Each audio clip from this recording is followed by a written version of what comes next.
sortu ziren eskola batean. Unibertsitate Laborala ezoizko eskola bat zan, ari gara oindala 40 urte sortu zala. Bertan, batzegoen batxilergo institutua bat, lanbide heziketako institutua, ingenieritza eskola bat, eta ikasle egoitza bat. Orduan zan, da, halako eskola berezi bat, ez? Orduan hor zeuden 1000 ekitaldi sortzen ziren, eta bat azan antzerkitaldea. Orduan antzerkitalde honek lehenengo egiten zituen antzeslanak emontatu bertako ikasleei erakusteko. Pixkanaka, kanpotik ere beste Unibertsitate Laboral eta beste eskola batutako taldeak onbidatu ziren, eta horrela sortu zen oitzuria programatzeko antzeslanak. Hurrengo jauzia izan zen talde profesionalei deitzia eta 3-4 antzerkitaldekin balako jardunalditxo batzuk osatzea. Momentu hortan, hasi zanean historia hau, inork ez zuen pentsatzen helduko zirela, heldu diren puntura, hau da, pentsa hilabete, 10.000 ikusle eta 20 piku emanaldi. Orduan ziren gauza zume eta oso simple esan bezala, 3-4 emanaldi asko jota eta guztiak ingurukoak. Behantzako etzeon kantatzeko motibo askoik. Eta hala antzerkiaren hiriburu bilakatzen da Eibar urtero, otsailean eta martxoan zehar. Guztira, 20 antzeslanetik gora eskaini dira herrian gai eta estetika askotarikoak. Duela 33 urte hasitako antzerki eskaintzari jarraipena emanaz. Momentu honetan, guztiz errotua daude Eibarren, bertatik antolatzen dira, lehengo Unibertsitate Laboraletik, orain 2 antzoki dauzkagu, bertan ere, bertako antzokiaren nahiko duina da, eta orain dela 2 urtera arte, bertan jokatu izan dira antzeslan guztiak, eta bertatik pasatu izan dira, lehen komentatutako Jesus Álvarez el Brujo, Natalia Dicenta, El Joglas konpainia, Animalario, oso aktore eta konpainia esanguratsuak Espainia mailan. Esaten dizut, lehen aipatutako eragozpenak kontutan aukita, bertako antzoki ere oso duina dela, eta bertan, 30 urtetan, bertan jokatu izan dira antzeslan guztiak. 33 urteotan jardunaldiek izan duten bilakaera nabarmentzekoa da. Eskaintza xume izatetik, herri baten izaeran pisua duen alorra izatera pasatu dira. Urte luzeotako ibilbideak eta maila altuko eskaintzek, herrian zeharo errotu diren jardunaldi batzuei eman die bide. Uste dut aurtengo antzeslanen maila batero bikenduta oso txukune izan dela.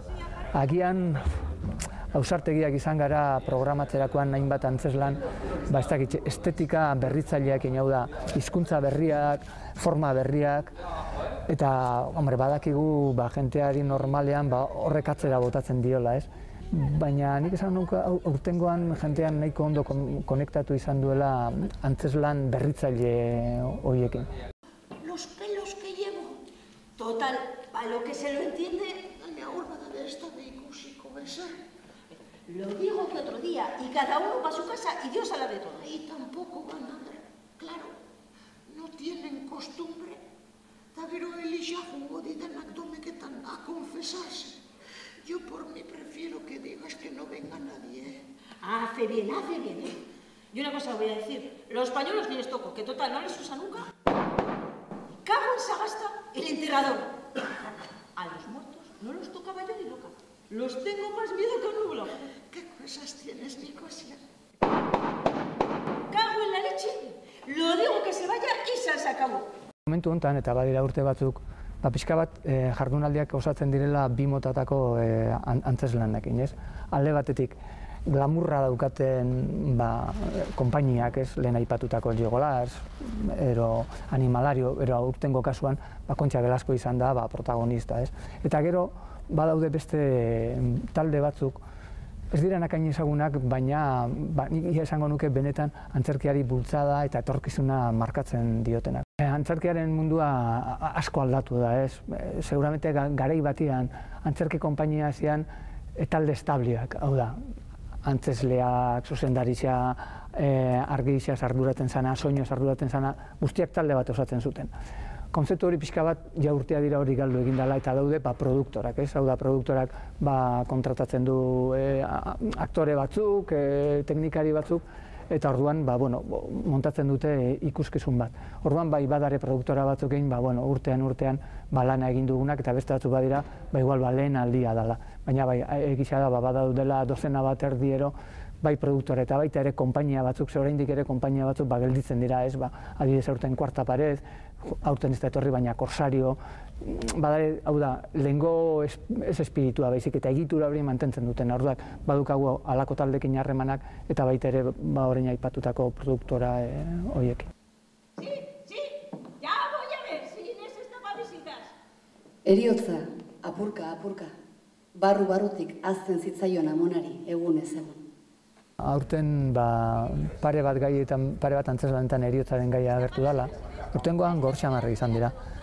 Ze oizkoa ez dena, eta nik aspalditik uste duten gai hau ez dela agertu, torturaren gaia ere antzeslan batean agertu zen, tratu txarrena, bi kasutan, hau da, bi filmetan, tratu txarrak, bi antzeslanetan tratu txarren arazoa azaltzen zen. Orduan, ez da bitxe urten joan dira, gero Kontxa Velaskorena ere nahiko gogorra zen, bera zen magaldu bat, kaleko umea jasotzen zituena, eta orduan pixka bat, eta hori guztia emigrazioarekin lotuta. Orduan nahiko gai gogorrak izan dira aurten bat.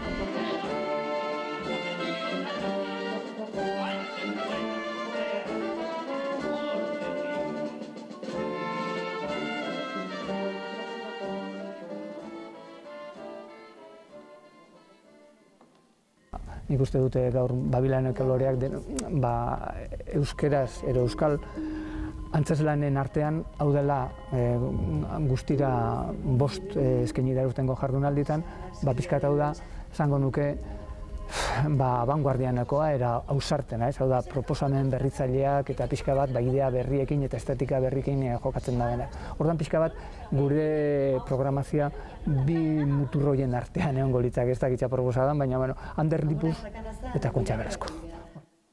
Eta horren ordez diota zula ondilagoa zazkan barruan. Gure balore handienetako bada jentziaren erantzuna.